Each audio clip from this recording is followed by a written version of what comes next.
Hello, welcome.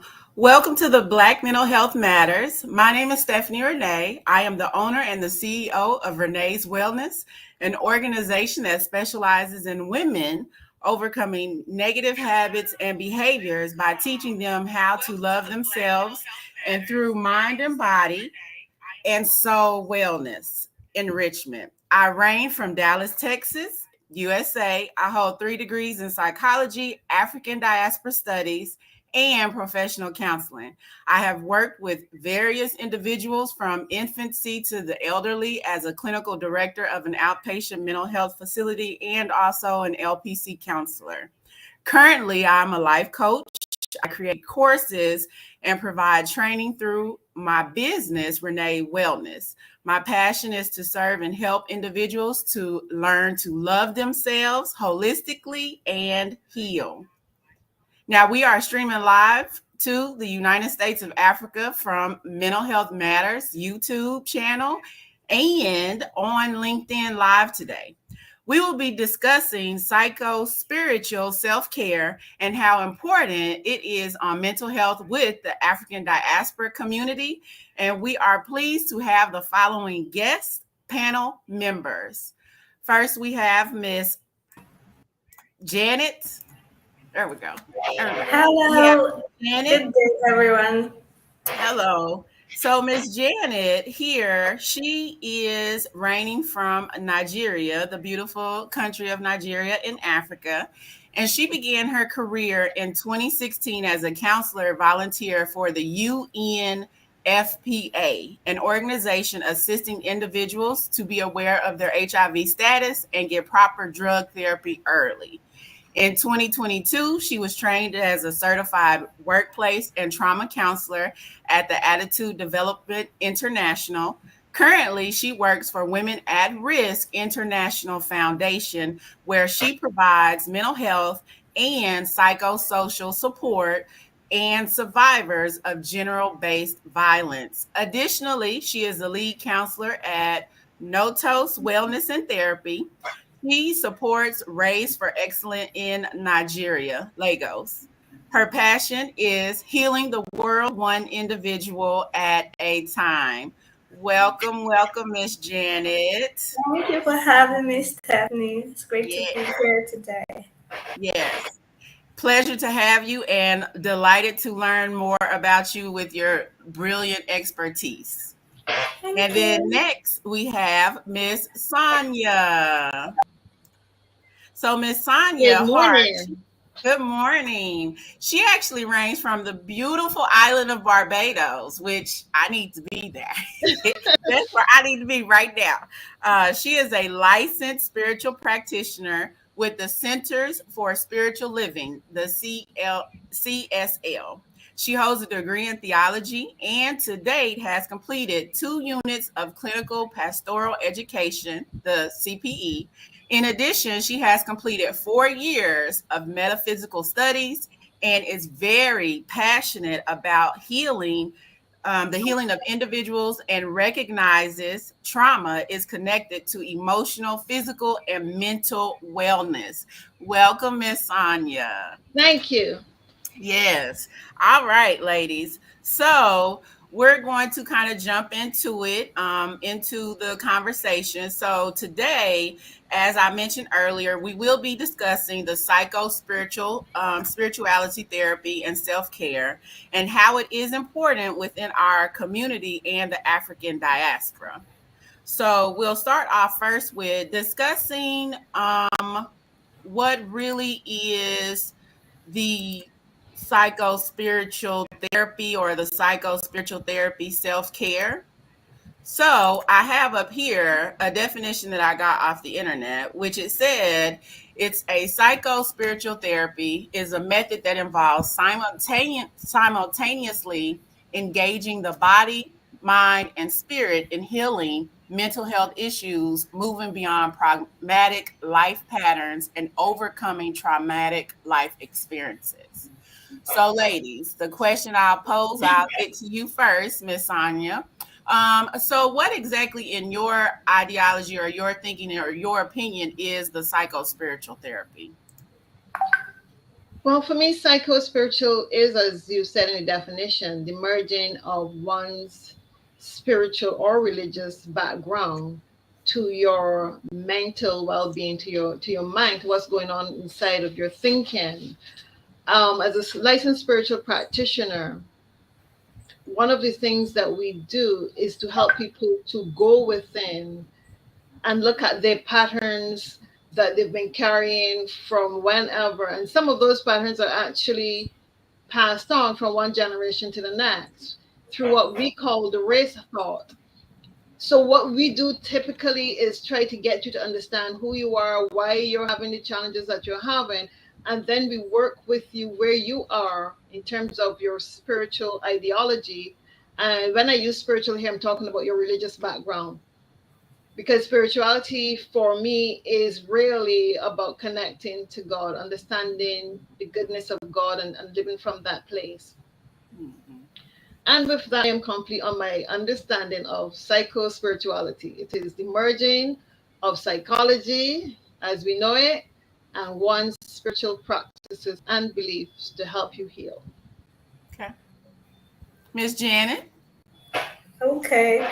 Um, my understanding is that this kind of therapy, first of all, acknowledges man as a tripartite being. So that means that it acknowledges man as body, spirit, soul, and then begins to access therapy for them through that ideology. So you're not just healing the body, you're trying to find maybe spiritual reasons or what and how this has come to be, psychological reasons why has come to be, and then walking that path with the clients that you're having or with communities that you may be helping.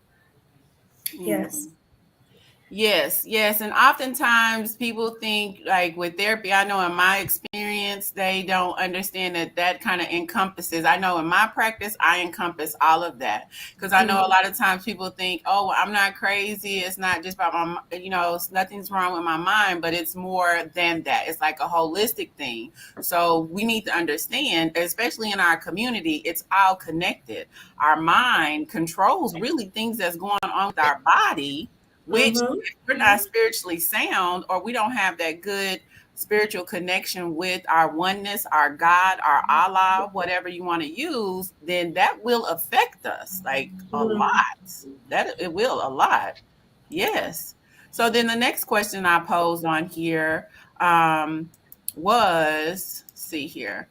Do you feel the psycho-spiritual therapy would be accepted in the African diaspora, or has it always been used in our communities? It's just now, since everything has a label, like I feel everything in society is about labeling. I honestly feel that, we've had this as our African roots. I mean, we've had it a long time ago. Like it was part of us a long time ago. So do you think now with the way that the society is moving globally, how would it be accepted in that regards?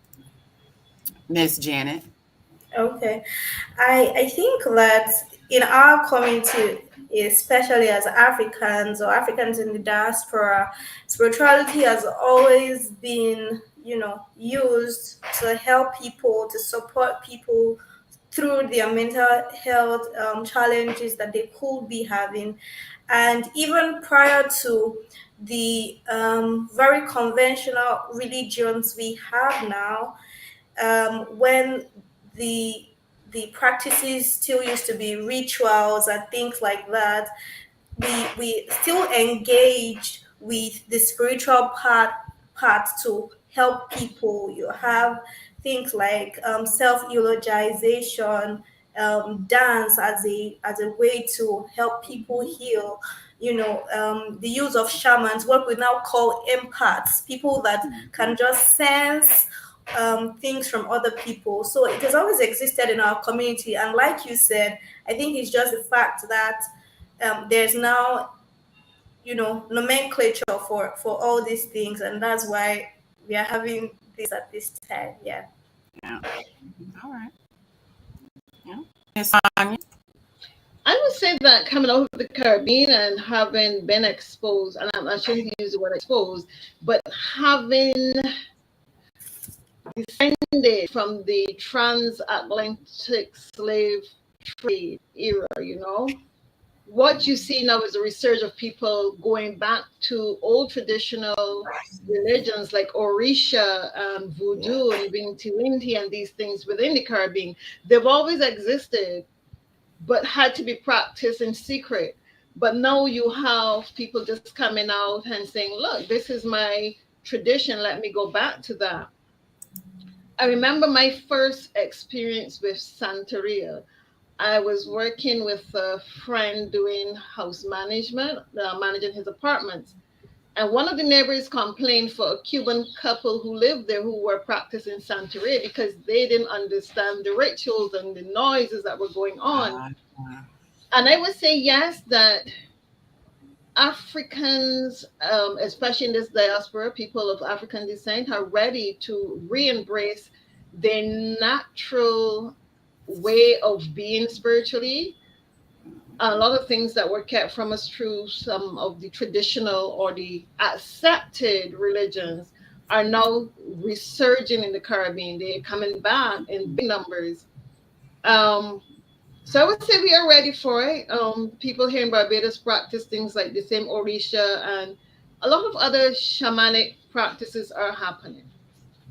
mm, So we yeah, are ready for that. Yes. yeah. And I would agree. And I like the way that it's set up because we're all ladies in the African diaspora, and environment wise, location wise, we're all in different parts. So like Miss Sonia, you're in the Caribbean, I'm in the United States, and Miss Janet, you're in Nigeria. So it's good to see that even though we are dispersed within, different by location, we're dispersed in different places, we still kind of have that same understanding, because I can speak for myself growing up in America. Spirituality was really, really big in my family. I was raised as a Christian. And so prayer and going to, that's nothing new. So that wasn't anything new. If there was things that was an issue or things that you need help with, and you sort to your spiritual source. And in the Christianity world, that would be Jesus. You would pray and have your God and things of that nature. Now that I've gotten older, I've also learned about the other different cultures. And so, Miss Sonia, when you were talking about the Orishas, I was researching those things and looking into that. And I was like, I found the similarities. I found the similarities in that. Like the goddess Oshun, that's like in the Yoruba culture. So, Yes. it all still ties together. I think Yes. in our diaspora, it just may be spoken of a little bit in different ways, but the foundationally, I think it's all the same. So, yeah. All right. So our next question says, what aspects of psycho spiritual therapy helps with mental self-care? So this would be your depression, your anxiety, your things of that nature. And people are struggling with their mindset, like mindset and not being succumb to depression and things. So Miss Shannon, what do you think your input is? Um, my my my thoughts are that you know we think like alignment with yourself, with your true self, um, because people are going back to their roots to try to understand how and why, questions of existentiality. The psycho spiritual self-care would also help to alleviate the the negative impact of those mental health symptoms that they would be having, because there's a sense of belonging, there's a sense of alignment with self, so that would help them in their journeys to finding their truth, whatever that could be. Yes, I think that's one of the things that it will do for people's mental wellness. Yes. Yeah. Yeah. Miss Sonia. Well, as a spiritual practitioner, part of my work is to help people reveal their wholeness, take them back to that place of being divine. So I would say that giving you the tools, whether it is through art, dance, music, whatever resonates with your soul at that level to help you to find the balance that is needed to bring you back to that wholeness, that is what I would do. In addition to that, my main thing is to work with you through affirmative prayer to bring you back to wholeness. So rather than allow you to continue in the negative self talk, I will give you the tools to help you come back to that place of wholeness through affirmative prayer, through sacred practice, whether it is meditation, walk in nature. But the thing is to help you find your wholeness within that brokenness that we all experience from time to time. Mhm. Yeah. Yeah. Yeah. And I would agree. And I think recently I've branched out with my clients and helped them with affirmations and mantras, because depression is really big. And a lot of it is subconscious. We don't understand that we're focusing under depressive subconsciousness. And so just simple affirmations: I am well, all is well within me, everything is working out for my good. I believe that that is really big on quieting down that conscious that always want to scream at you that you're not good, you're not okay, there's problems, and being able to do that. So I really, think that that would be beneficial, or that's one of the benefits in it in regards to the mental self-care. Can I just interject here and go back to a biblical principle um, from Genesis, where it says, "In the beginning was the Word, and the Word is God." Yeah. And that is one of the principles that I use in my work, where people get to understand the power of their own word, what you're saying to yourself, and to use it in a positive way rather than in a negative way. Mm-hmm. Hmm. Hmm. Yeah, writing on that, I often tell people in my practice too that if this world was made of words, the spoken words, it means that in your own world too, you can create, from your spoken word. And then, that is what you can do for yourself. Begin to create your own lived reality Yeah. through your spoken word. Yes, yes, that's very important in this world. Yeah. Yeah. Yeah. It is. It is. So our next question, it says, what aspects of the psycho spiritual therapy helps with body self-care? So this would be like, diseases, people who are suffering from chronic illnesses, or maybe arthritis, things of that nature. So what do you think about that, Miss Sonia? Well, my work is in metaphysics, and metaphysics is also linked to quantum physics. And if Mhm. you're familiar with the work of Einstein, who says imagination is greater than knowledge, and I'm saying that to say, if you can visualize, and we've seen cases and heard of cases where people have recovered from terminal illness just by thinking differently about their bodies. This can happen. But I will also say that in as much as I would encourage people to use their mind to heal, do not neglect your body and don't go and see a doctor when you have serious issues, because Mhm. just as mind works through you and me and everyone else, it also works through the doctor. And there are times when you need to have medical intervention for the body. And I would also like to say that wellness, body wellness, has to do with correct diet, exercise, and healthy emotions. If you can get all of that and bring it into balance, I think we will eliminate a lot of the health issues that we see in the body. Mhm. But a Mhm. lot stems from our own thinking about the body. We try to keep it, or we see the body and the soul as separate entities. But just as the body needs food and rest and exercise, the soul also need to be nurtured through love and having positive emotions, um, and being resilient. And I want to use that word loosely, being resilient, because life will throw you some challenges, but you have to find mechanisms to be resilient. And I think it is Eckhart Tolle who says, you have to be like a duck. Yeah. Ducks will get into little squabbles and then they'll just ruffle the feathers, shake it off, and move. Yeah. And I think we have to become like that, be able to shake off the challenges and move rather than allowing it to fester in our memory and think that this defines who we are. Mhm. because every thought that we have, every emotion that we have impacts our physical well-being. Everything. Yeah. Yeah. Miss Janet.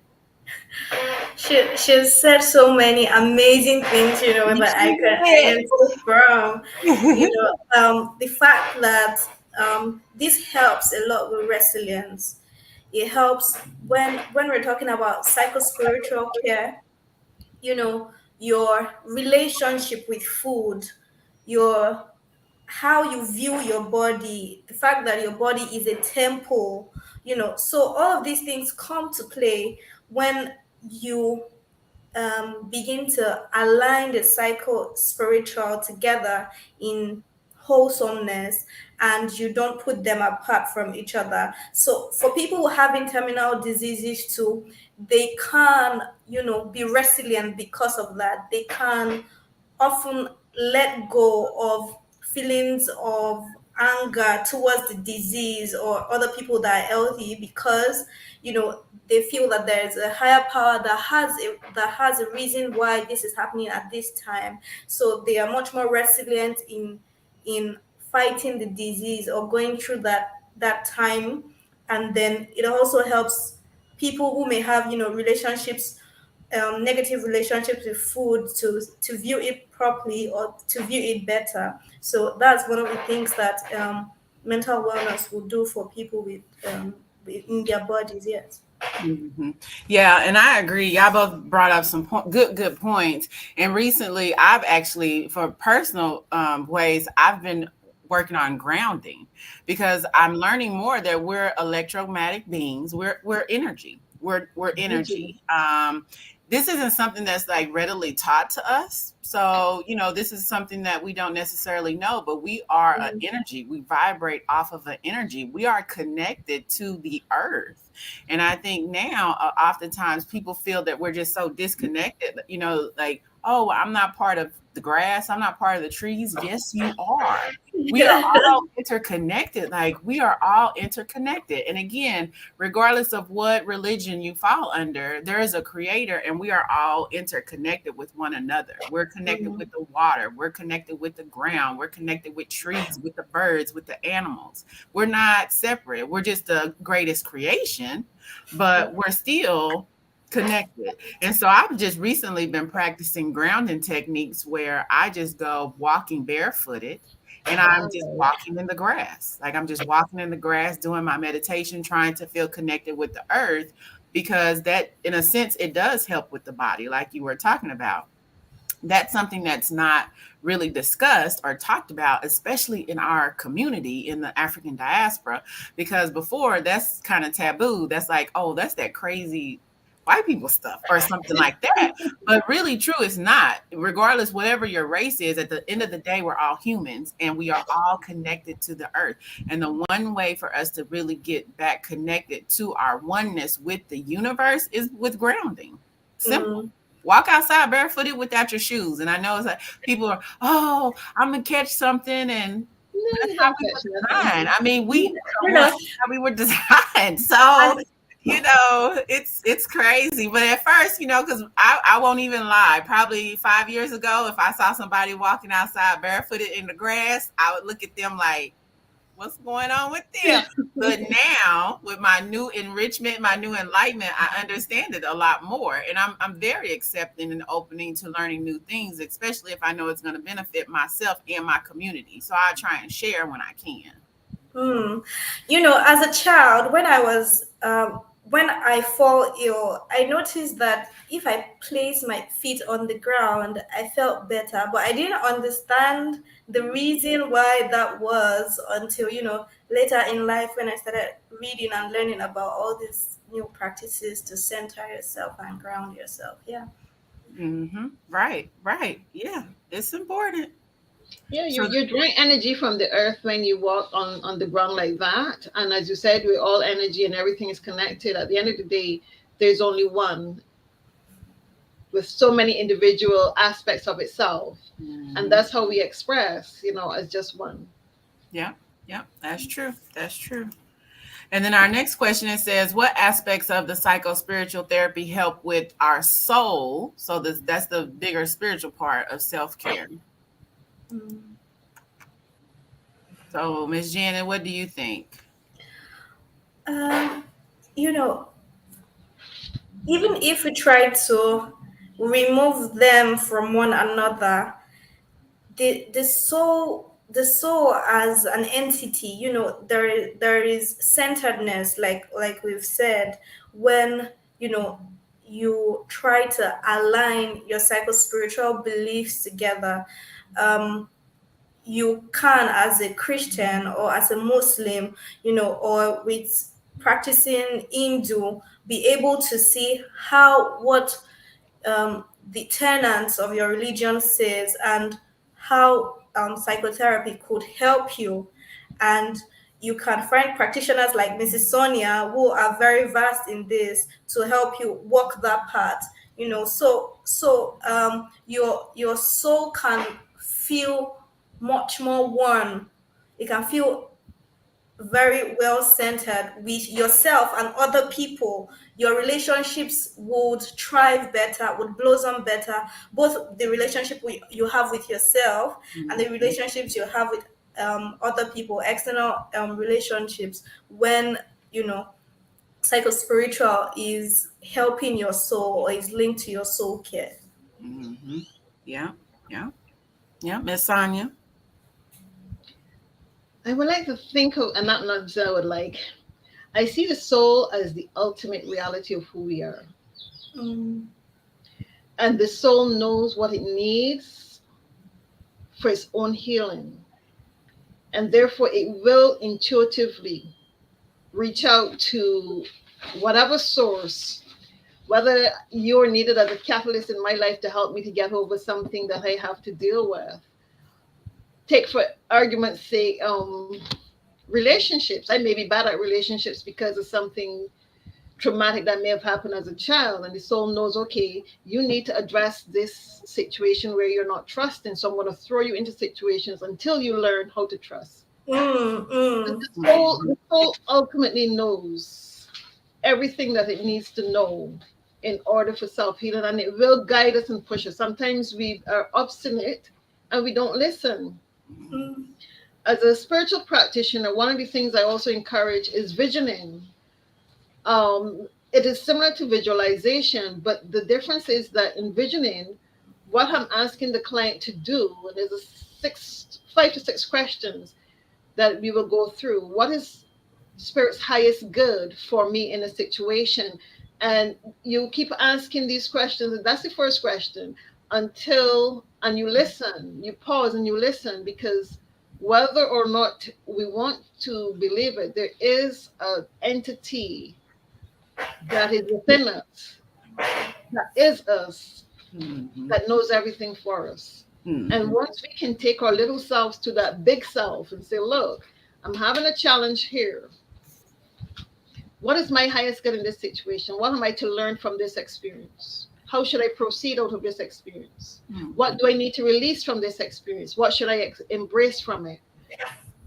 The soul, in my opinion, just have all the answers, but it is for us to listen in. Mhm. And I mean listen inwardly. Do a lot of deep mm, listening. And that's where meditation comes in sometimes for some people, listening in.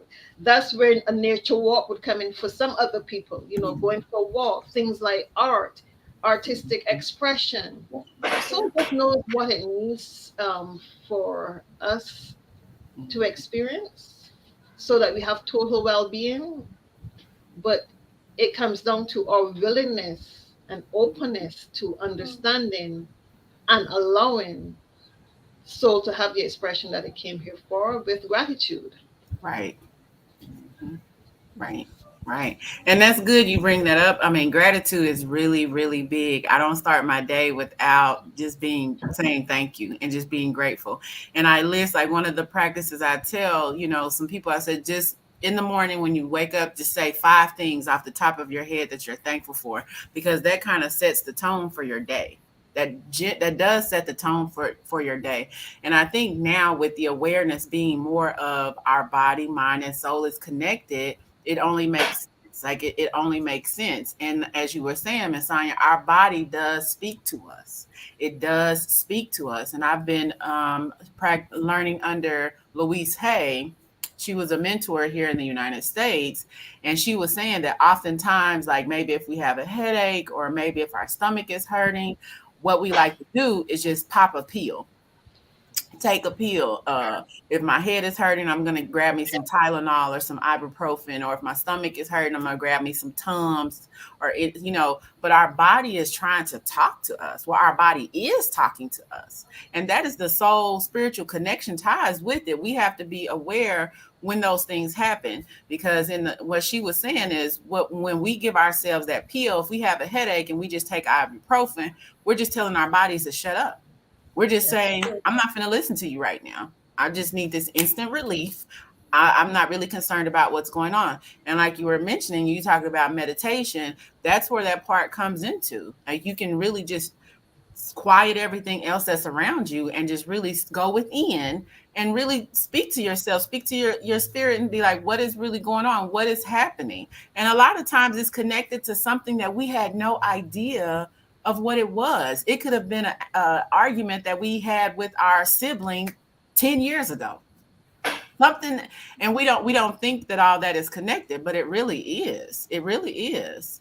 And I'm gonna go just for a second and go to the comments because I see that there was some questions in the comments, so I want to address some of those things. So we had a comment from Miss Trice. She said, good morning everyone. Are there resources that address mental health in the African diaspora, like books or links? And then what resources do you all recommend in addition to getting therapy?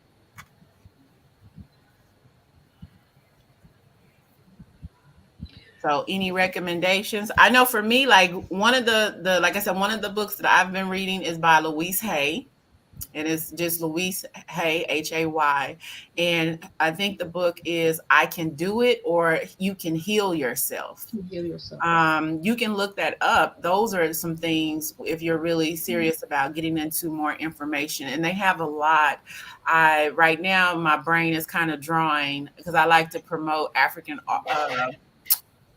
authors, but I have a lot of books, as you can see in my repertoire, that are not of African descent, but they still have good, valuable information.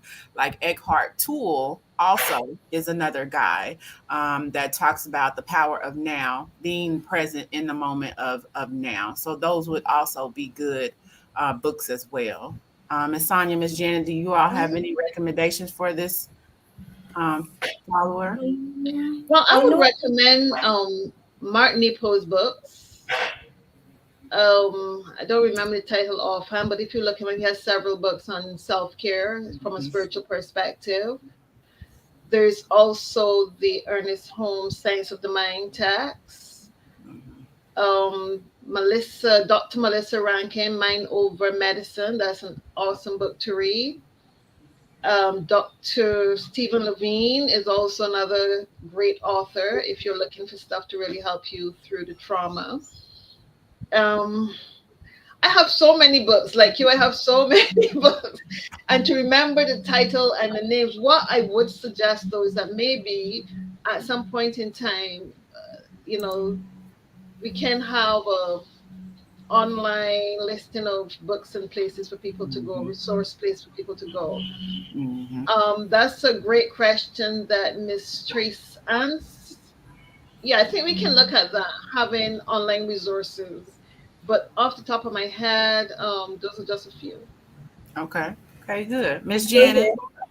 Okay. There's just one I can remember right now named Ratawab, Set Boundaries, Find Peace. She's an African author. I think that a book would help anybody that would like to do that. I can't remember any other as we speak. Okay. Okay, good. Then we have another question here where it says, if I can read it on there. It says, how do you navigate the stigma of psychospiritual therapy? I've tried to introduce some concepts to loved ones for healing. However, I feel ostracized for going against traditional biblical principles. For background, I'm Nigerian. She's a Christian, and it says believe in a relationship with God versus religious rules. And that's actually one of the questions that I had up there for the next part that we had. It wasn't that one. Find it. It was this one, I think. Nope. I'll find it. It was somewhere, but that was one of the things that I talked about, like the stigmas of trying to introduce this to family and friends when you don't necessarily have that support or maybe that understanding is what I would say. The enlightenment of how all this is connected. Because I know for myself, like I said, I was raised as Christian. And so some of the things in which I follow and believe now kind of goes against some of the Christian, traditional Christian values. And so if I try and bring that to my family, I can understand what she was talking about, her being feeling ostracized. How does she, if she knows that it works, like if we know that some of this stuff works and we know that it's good, how do we bring that to people who are not so receptive to take in that? I would say that it depends on your understanding of the spiritual text that you're reading from. Mm-hmm. And I say that because for me, going to an Anglican theological college as opposed to going to a Pentecostal theological college made all the difference. Okay. Because the Anglican theological college is more open to the science behind things and metaphysics and stuff like that. Whereas the traditional Pentecostal churches are just going to deal with what the Bible says Mm-hmm. without trying to understand the deeper meaning behind what the Bible says. A simple thing like the alchemy that you would have seen performed by Jesus, where he turned water into wine. The miracles that you see by Jesus, all of these are things that are being spoken of in this forum. Jesus said to someone, take up your bed and walk. What is that? That's an affirmative language. You're not crippled. Take up your bed and walk. Jesus saying to a blind man, you can see. Jesus saying to the centurion, go and tell so and so that their daughter is. I'm not a biblical student, yeah.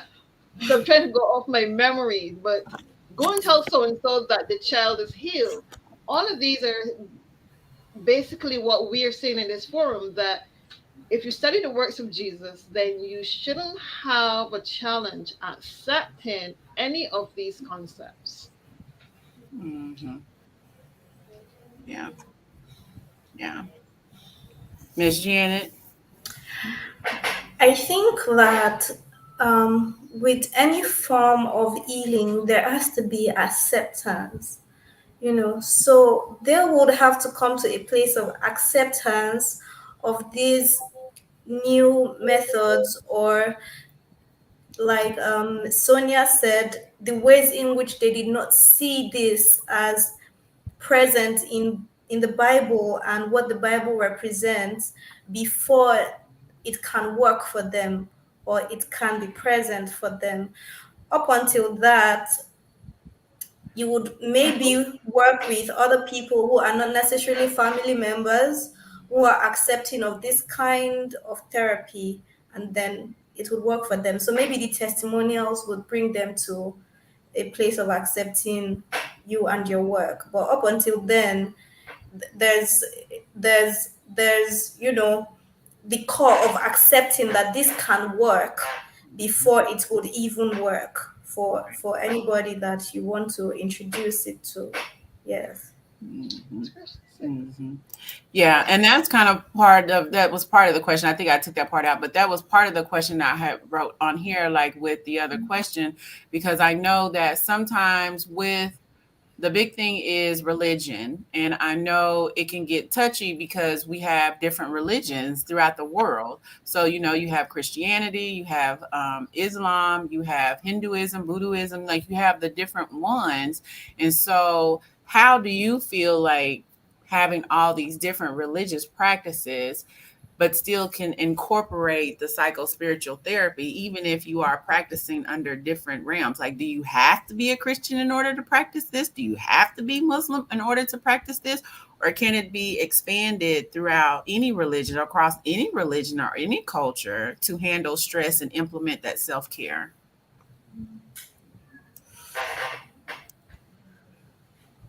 So, what do you My, think, Miss Janet? my thinking would be that, for even us as therapists, it is that you do not impose your own beliefs, on anybody that is coming to you. You present to them, possible methods or things that can work, and then they make their selection. So you can just go in to have as much knowledge, so that if someone wants to approach their healing through metaphysics, they are able to do that. If they are able wanting to do that through psycho spiritual therapy, they are able to do that. If we are approaching this through quantum physics, for example, they are able to do that. You can be, someone who embodies knowledge and how to help their process, so that is what I would say that we can do as practitioners in the mental health space for people who are Africans or Africans in the diaspora and wanting to have positive impact on their own mental health. We can say, okay, this is this method that can work. I know that if you chant and say these particular prayers, you can call them positive affirmations, if it is in line with your belief as you a Christian or a Muslim or an Hinduist, looking at traditions that do exist now, you will see a lot of meditation in those practices. The Bible says that meditate on this word day and night. So there's a time for you to think about your day in the morning and at night, practicing gratitude. In all things, give thanks. So all these things come into play, and you can bring in from, if a person has a particular religion, your knowledge of that, how it could help them, and then that's where you would work from. That's what I think. Hmm. Yes. And what about you, Miss Sonia? I would say that there is a golden thread that runs through all religions of spirituality. Every religion that I know of has spirituality at its core. It is just to help people to understand the spirituality that is in their religion and how to use that for healing. Because as Jeanette was saying, different mantras, different prayers for healing. It does not necessarily have to be a situation of spirituality, something separate from your religion, because it is not. There is no religion without spirituality. Hmm. They all teach about spirituality, they all practice spirituality. So I would say that meeting people at their level of understanding and working with them from that place. And that's why I think it is important for therapists to have an understanding of the living human document that Mm, sits in their chair. If you have that understanding, then it makes our jobs easier in terms of helping people with their traumas, whether it is physical, whether it is spiritual, or whether it is at a soul level. It makes it that much easier to help. So I would say that for me, it is a situation of meeting your clients at their spiritual level, at their physical level, at their financial level, going where the client is. And the other thing too is not to come across the clients as though, I have the solutions for whatever challenges you have, because we don't. mm, We can only help them to discover what is going on in their lives. We're just there like a little compass, pointing the way. This is the direction you want to go in. Well, you got to follow this map. That's it. So we meet them at their level. Yeah. Yeah. And I would agree because as a life coach, from transitioning from counselor to like being a life coach, I do meet people where they're at. And I've worked with people from various religious backgrounds. And like you were saying, the bottom line is there's some sort of spirituality connected with it within all of it. And I just like my personal thing is I think there's different variations. So I feel like the different religions are just different variations of the same story, which we're all connected, we're all one, we're all in love, we are to be loved, we are to understand ourselves as well as each other. So I think it's just the way in which that story is told, maybe a little different depending on the religion that you practice. But overall, the foundation of all of the religions are still under that same premise as you were speaking of. Yes. Yes, good. And the next question that I have on here is actually going to speak about the suicide rates, which I know here in America, it is really, really big. So it says, how can the psycho spiritual therapy help with the suicide crisis going on now in our society? Because here, I just recently looked it up on the CDC statistics for it, but this was 2020 information.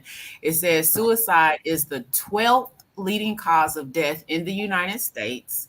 And in 2020, there was 45,979 Americans that died by suicide. And then they were talking about that there was an estimated 1.2 million suicide attempts. Now, these statistics right here are just in the United States, right? So, and that was from 2020. So I know within the Caribbean and when also the African continent, with different various African countries, the whole thing of suicide has been really increasing at alarming numbers right now.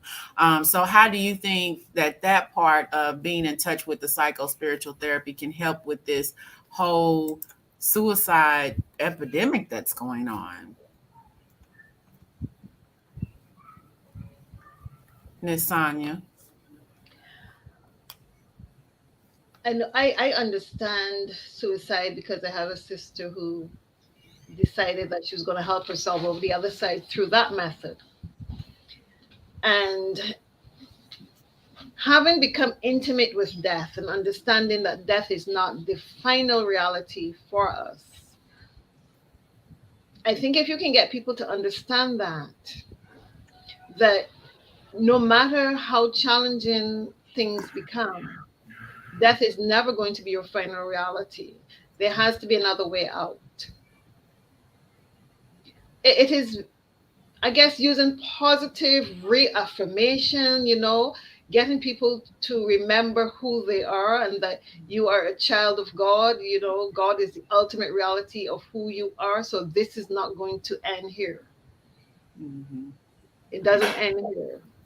You're going to have to deal with it, whether it is in this form or whether it is, okay, God, so here I am, big God, this is little me. So I think it is getting people to come to that place where they recognize suicide is not the answer. It isn't. However, if I have a client who is of that mindset and I cannot, and I'm not a suicide specialist, but I know that there are organizations that specialize in suicide, referral. Mm-hmm. Right, right. Miss Janet. Okay. The when people are having thoughts about suicide, they've often come to a place where they are very hopeless. What this kind of therapy can help you to have sometimes is hope in God who loves you, hope in the fact that um, this is not the end. Things can get better than this.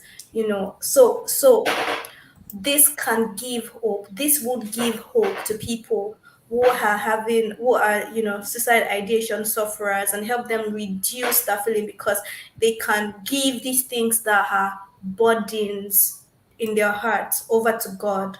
They can hand it over, and then they feel less tension, they feel less burdened with the idea of just ending it all. Yes. So that's what I think it would do for people who have suicide ideation. Mhm, mhm. Yeah, and I would agree with both of you ladies. I actually had the opportunity to work for the suicide hotline here in the United States. And so I would work, from like 5 to 2 in the morning. And generally, the calls that would come in, I had a couple. And some of the calls that would come in, most times when I'd speak to individuals who were contemplating suicide, what I was finding is that they just needed someone to hear them. They needed someone to talk to. They needed someone to validate them.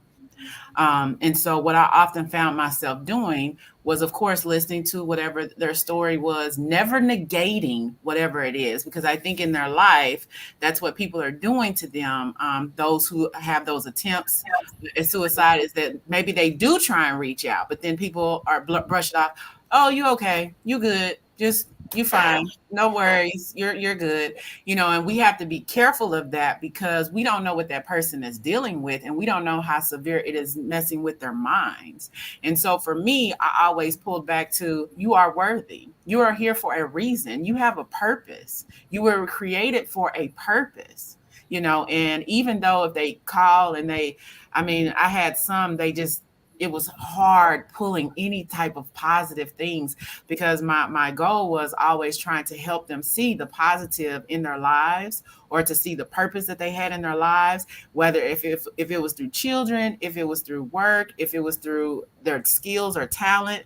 I mean, I was pulling everything that I could to express to them, you have purpose, baby. You have purpose. Like, you are here for a reason. And I understand that things are hard right now. I'm very empathetic to that. And I just listened to them and validated their feelings. Man, it has to be tough. It has to be tough.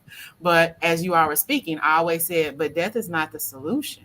Like, you ending your life, it's going to affect people that you don't even realize it's going to affect. And I said, so when that happens, that also, you trying to commit suicide, it affects other people as well that you don't even know that you're connected to. So I mean, that time in my life, it was very interesting, working with people who had that suicidal ideation. And with my training, I mean, that's part of our training. We were trained to, deal with crisis situation like that. So I've just been blessed to be able to be a part of some people's lives to help them, because, suicide is never the solution to anything, regardless of how bad the situation may be. Mm. Okay, so the next question I have here is, how does a psycho spiritual therapy help with the recent events of gun violence within our community? Now, this has been a very touchy topic. I know here recently in the United States, because I live in Texas, we had like shootings back to back. There was a school shooting that was in U Valley, and I think it was 18, 19 people. In the comments can correct me, because I know some people are in Texas. It was like 18, 19 children, fourth graders, like children. And then it was two adults. Someone just came in and just shot up the school. He was upset, or, I don't know the situation, but he was going after his grandmother. So he ended up killing innocent kids. And then there was a situation that happened in Tulsa, Oklahoma, where there was a shooting at a hospital. And there was about four people, I think, that ended up getting killed. There was someone who was upset with the surgeon. He goes in with a gun. And then we had the shootings at a church. And I think I even read too, Ms. Janet, you can correct me, there was a shooting in a Nigerian church just recently too, Yes, right? yes. Just last week, there So, was there yeah. was a So shooting. what do you all think about this? Okay, I think that up until now, because we have left the spiritual and psychological part of our lives separate, it has impacted how we are even healing from traumatic events, or how we are viewing mental illness in the ways in which it shows up in our communities. What this can help us to do is to help us recognize the associated reasons, both on a spiritual level and a psychological level, of the why this is happening at this time. It can help us for people who are, suffering from depression, or who feel that violence against other people. It can help us maybe detect them on time when we're using this method. And then the severity of mental illnesses, because people are having, multiple ways of dealing with just one issue, or several issues that are showing up in their lives. It will reduce, feelings of dissociation, maybe with people who have PTSD, flashbacks, and things like that. It can help begin to reduce those things for them. I think that's what it will bring to our community. Yeah. Hmm. Yeah. Yeah. Miss Sonia.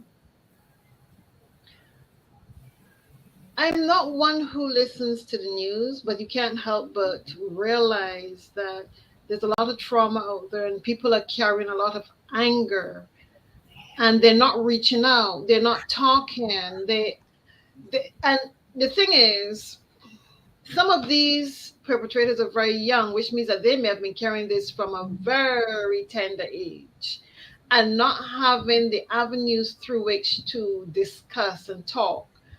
And I think from interacting with young people, they are afraid that no one wants to hear or they won't be believed. But if we as adults would reach out and create avenues for young people to have a safe and sacred space to share, I think we would see less and less attacks on vulnerable people in society. I think people will find ways, like maybe join a gym and just find a punching bag and release all that frustration. Yeah. It comes down to having a safe and sacred place that you can go to and share your feelings, knowing that it is going to stay there and it's confidential. Hmm. Unless you're in the USA, you have to report elderly abuse and child abuse. Hmm. Hmm. Yeah, yeah, and I'm with you too, Sonia. I can't. I don't say I don't. I can't. I can't watch the news because too much of the negativity, it really does have an effect on me. I have a best friend that, I kind of reach out to her and we talk about things that go on because I think she's my informant. And so she kind of tells me because the negativity for me, I can't deal with it. Like just me. I don't know if it's part of me being an empath or something. I don't know, but I can't filter in too much negativity. But, like I said, recently, the thing I guess that kind of gets me with this whole gun violence thing, and you were saying it right, Miss Sonia, when you were talking about, the people who are doing this, they're younger, like they're younger kids. And I know growing up in America, I love my family. Growing up in America, children were to be seen and not heard. So that was something that was always taught with my family.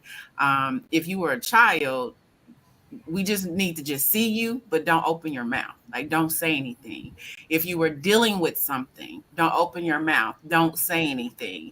It's like if things were bothering you, don't open your mouth. Don't say anything. Don't tell anybody. We don't want people in our business, and I can't speak from, from the other parts of the diaspora, but that's what it was here in America. So as a child, I mean, I can easily see these children and these young adults growing up with so much inside um, emotions and feelings and things that happen to them that they can't express. They can't talk about it. So, it does filter and manifest into anger, which they don't have great coping skills. And so what do they go to? They go to violence, they go to guns and things of that nature. And so I agree, we do need to have some type of dialogue, especially within our African diaspora community. And like I said, I'm only speaking from the aspect of being raised here in America. But that whole a child is to be seen and not heard, we really need to look back into that. We really do need to look back into that, because the thing too, you go with the Bible, it says what the children shall lead. So, I mean, our children, our youth have insight. They have insight, and there's things that's bothering them. And the other thing that I think about too, because I was also in the I'm a teacher, and so one thing, being a teacher, you see with the pandemic that we had with the COVID and everything, just think about a 9-year old, a 10-year old having to deal with learning how to prepare for a shooting in your school. I remember having these trainings with my students in a classroom. I never grew up with that. So they have insight, even as young as they are, they have insight to that. Because what 7-year olds, 8-year olds, we have to do drills on what if there's a shooter? What if there's a shooter in the school? How would we handle it?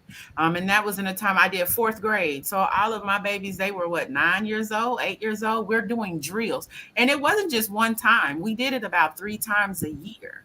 What to do if there's an active shooter on campus?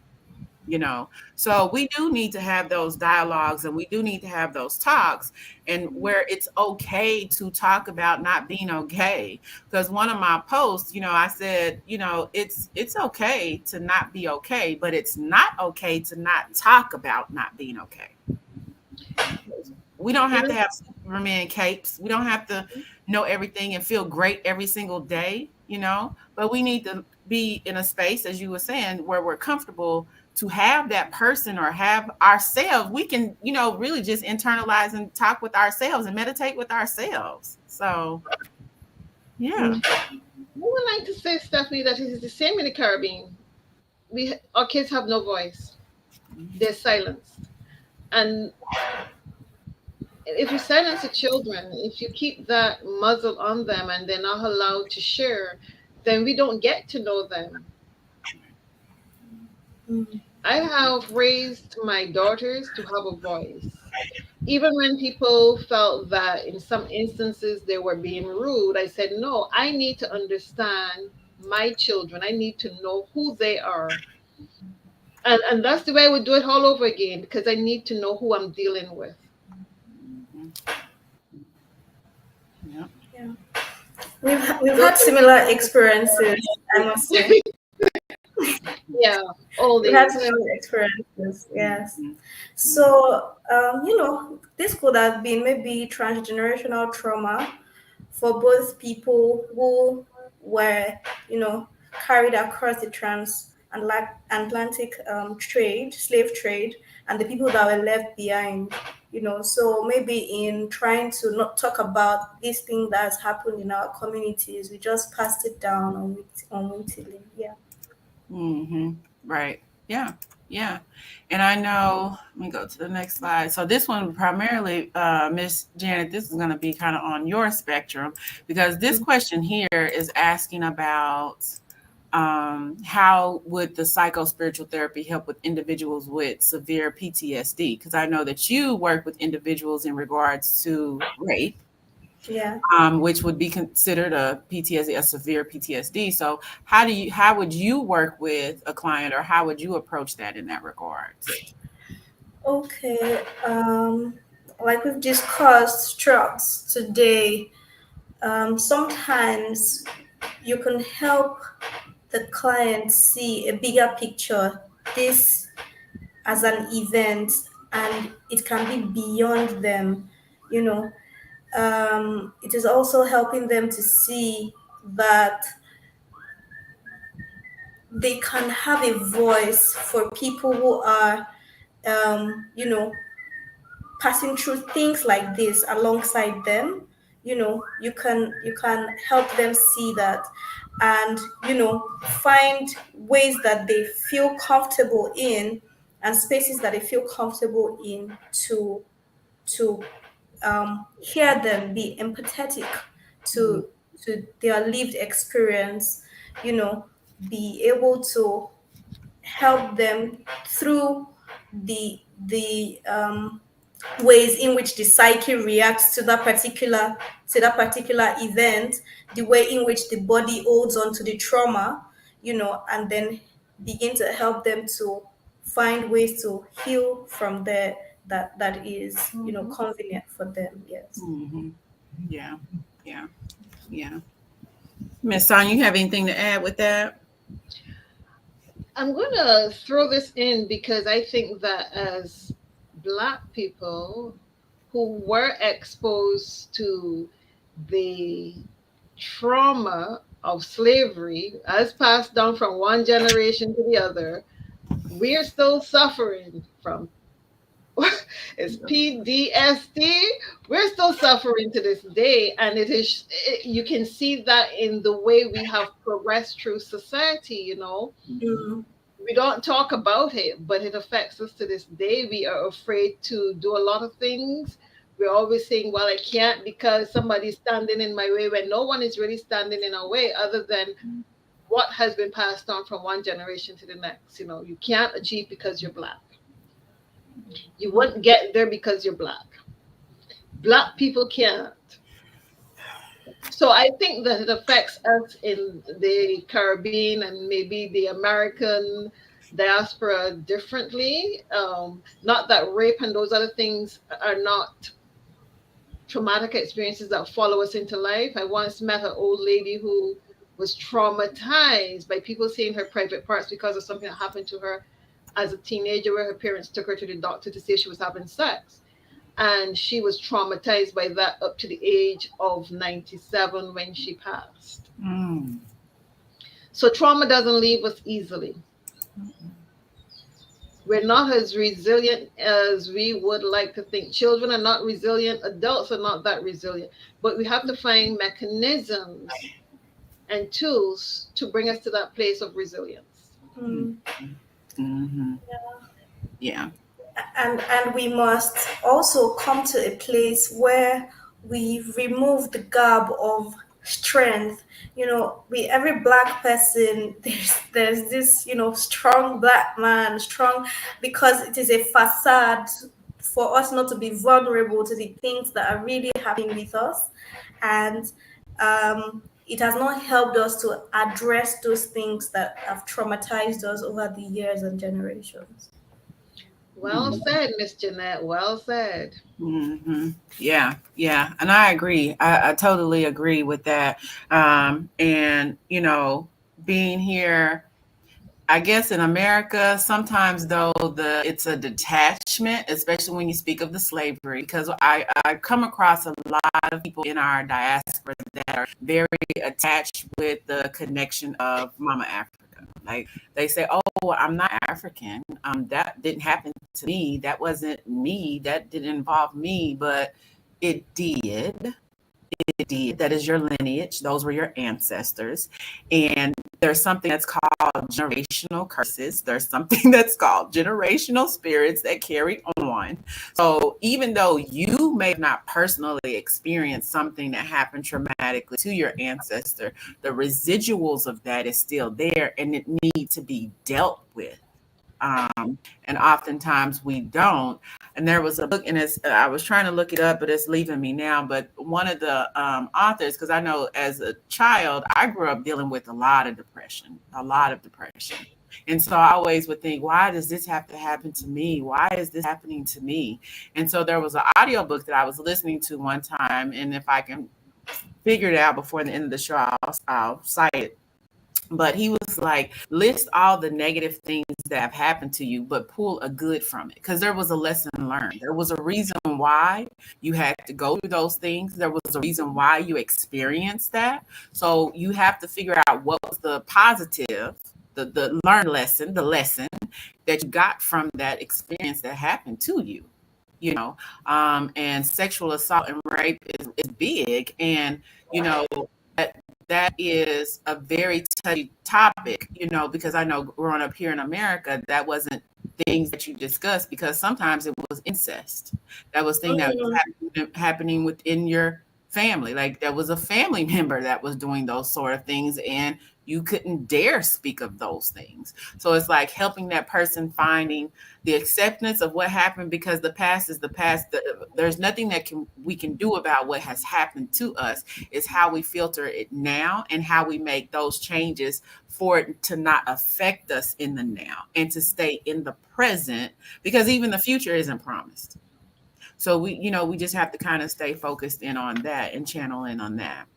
And we have like a couple more questions, then we're going to wrap this up, ladies. We're going to wrap this up.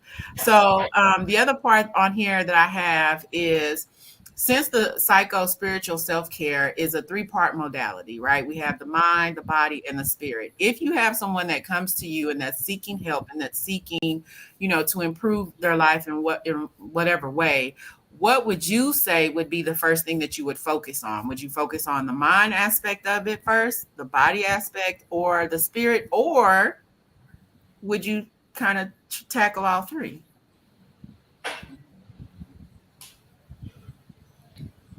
I would tackle all three. Understanding that we are a triad being, I would tackle all three together to bring about that synergy so that you don't focus on one thing and neglect the other, but bring all three together so that there is that wholeness that's being created. Mhm, mhm, I agree. You bring the three together. We've had the successes we've had, and we've had the bumps on the road because we've not accepted the three as one. And if we're going to make progress, we're going to have to address wholeness and wellness from addressing the three about the same time, helping the person to see if you're not in tune with God, it's going to affect your body, it's going to affect your mind. And if your mind is not well, it's going to affect your relationship with other parts of you. If your body is not well, it can make you question your oneness with God. So those are the things that I would say, yes, I agree totally. Three at the same time. We cannot remove them from the other mhm. now. Right. And I agree. Like that's the thing. We're the Trinity. That's the Trinity, right? Mind, body, spirit. It all is connected. So, and I think if a client is coming to me, that's what I try and help them understand first, give them that educational component of what the approach is and what I'm going to be focusing on. And it's not just going to be one little thing, because we're not a one person. We're not a one being. It's all interconnected, as we were saying before. Yeah. And I had to look it up on my phone, but I found who it was. It was Napoleon Hill, right? So he has this book, The Master Key to Society. He has another book. It's another book, but that's what he had mentioned, that everything happens to us for a reason, and we have to pull out a lesson in that. And that book that I was reading, it wasn't even on self care, and it wasn't on anything like that. It was about being successful, like being successful overall. And so that's what he had talked about. And then again, I always refer back to Louise Hay. She also talks about it too, and I love her books. Though that woman was just magnificent. So yeah.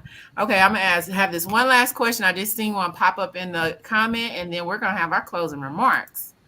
So it says here, the question says, what if my client doesn't believe in God? How do I address the spiritual component? Good question. And I'm assuming that this person is saying, regardless of the religion, they just don't believe in God in general. So how would you address the spiritual component of helping someone? Mm. First, seek to understand.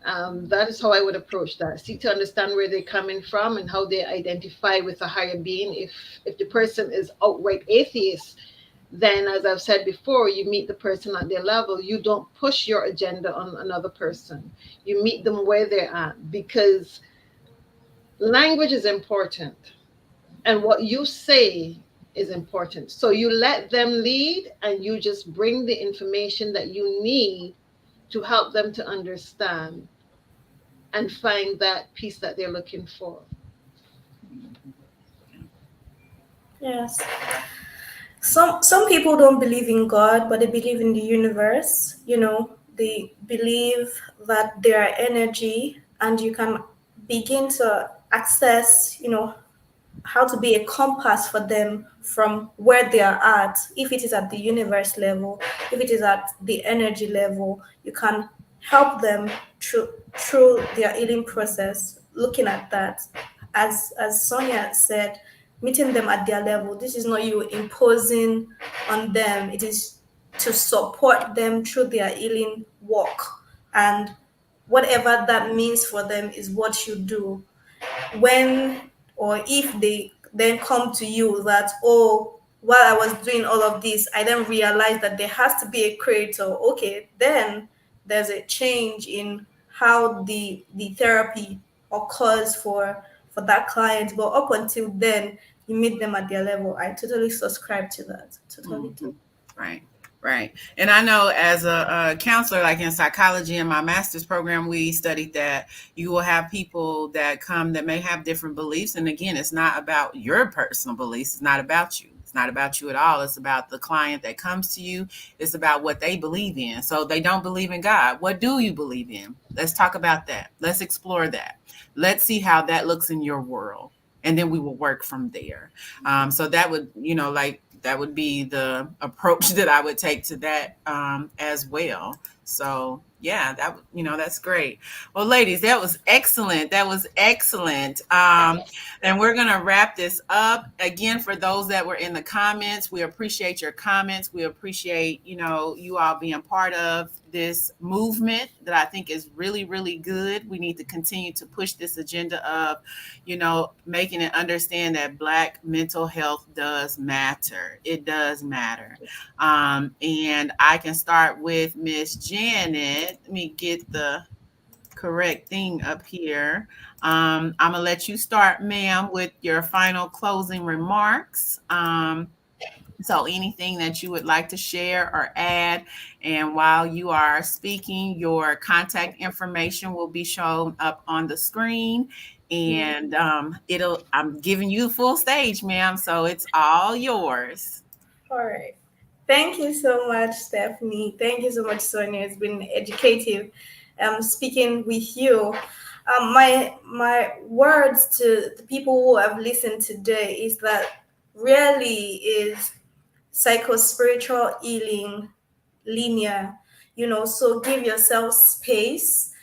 Give yourself room to have detours on your journey, and be open to understanding yourself as a tripartite being. When you want to heal yourself, it's going to help a lot. Those are my closing words. Thank you. All right. And Miss Sonia, we're going to have your closing remarks. Let me get it queued up here so I can get your thing up here. So whatever you would like to share with our viewers and listeners, and partake your wisdom, ma'am. Okay, first I want to say thank you for having me on today, and it was awesome just interacting with you and Jeanette. What I would like to leave with viewers is reach out. Just find someone, someplace, reach out. In addition to that, find a spiritual practice that resonates with your soul. Be self compassionate, be self aware. That's what I would like to leave with everyone who has been on this show today.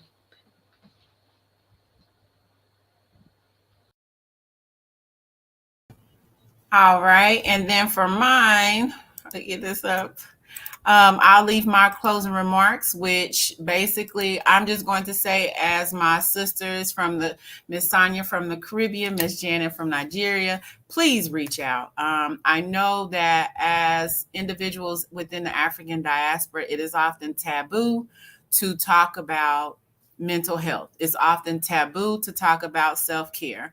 I know growing up, that wasn't even thought of, you just taking time to get within yourself, understand yourself, love yourself, work on yourself. That is important. And don't think that you don't have anyone to talk to. No one will understand. No one will listen, because people will. There's people out there. If it's not your friend, if it's not your family, there is a professional that you can reach out to. There is numerous individuals, anonymous lines and telephone numbers that you can call, you can text. Just please reach out. But just know at the end of the day, we are all connected with this universe. Whatever your religious beliefs, whatever your background is, we are all connected, right? So it's all on that each one teach one. I'm a big follower of that. If you know something, then reach out, speak out, say something, but don't sit in silence. Don't hurt, and understand that you can do this and you can have a support. There's plenty of groups on Facebook. I mean, you can join this Facebook group, the LinkedIn group, and just get help. Just reach out, but don't sit in silence. Don't just not think that it's not important, because it will manifest itself in a different way. So if you don't deal with it, trust me, it will manifest itself in a different way. So you want to be active and seek that help that you need. So again, ladies, it was a pleasure working with you. I really appreciate your time. I'm gonna have to keep in touch with you guys so that we can stay connected, because Miss Janet, when I come back to Nigeria, I'll link you up. And Miss Sonia, when I finally get to come to Barbados, then I will link you up, because that's on my mission. I haven't been to Barbados, but I've only been to Jamaica and Bahamas, but Barbados is on my list. So it was a pleasure working with you ladies and having this discussion. And I wish you all a good, happy, restful Saturday. Thank you. Uh-huh. Thank you. Uh-huh. Wish you the Bye-bye. same. Bye. Bye.